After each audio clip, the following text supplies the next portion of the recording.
আজকে আপনাদের সাথে পরিচয় করাবো দুটি ফোন স্যামসাং এর গ্যালাক্সি, সেটা হচ্ছে S26 অ্যান্ড S26 আলট্রা। লুকসটা ঠিক এরকমই হবে। এটা হচ্ছে S26 যেটা 6.3 ইঞ্চি ডিসপ্লে, আর এটা হচ্ছে S26 আলট্রা যেটা 6.9 ইঞ্চি ডিসপ্লে। এই S26 আলট্রার মধ্যে এমন একটা ফিচার্স আছে যেটা আপনার প্রাইভেসিকে অনেক প্রায়োরিটি দেবে। সেটা কি? Privacy display. আসুন আপনাদের দেখাই প্রাইভেসি ডিসপ্লেটা কেমন। আপনি ঠিক ফোনটাকে অন করার জন্যে প্রাইভেসি ডিসপ্লেটাকে এখানে একটা নোটিফিকেশন পাবেন, প্রাইভেসি ডিসপ্লে। এটার ওপর লং প্রেস করে ধরে থাকবেন, এখানে টার্ন অন প্রাইভেসি ডিসপ্লে বলবে। টার্ন অন করলেন আর এখানে ম্যাক্সিমাম প্রাইভেসি প্রোটেকশনটা অন করে দেবেন, দিয়ে ডান করবেন।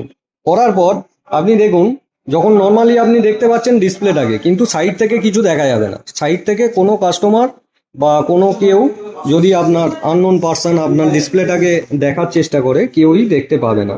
এটাই হচ্ছে নতুন একটা ফিচার্স। আর এই ফোনটা এখন প্রিবুক চলছে। আপনারা চাইলে এসে খোসলা ইলেকট্রনিক্স ডায়মন্ড হারবারে প্রিবুক করতে পারেন। আর প্রিবুকে রয়েছে আকর্ষণীয় গিফট, সেটা 20,000 টাকা পর্যন্ত আপনি স্যামসাং এর যে কোনো গিফট আপনি পেতে পারেন। তাহলে আর দেরি কেন, এক্ষুনি চলে আসুন খোসলা ইলেকট্রনিক্স ডায়মন্ড হারবার আর নিয়ে যান S26 অ্যান্ড S26 আলট্রা।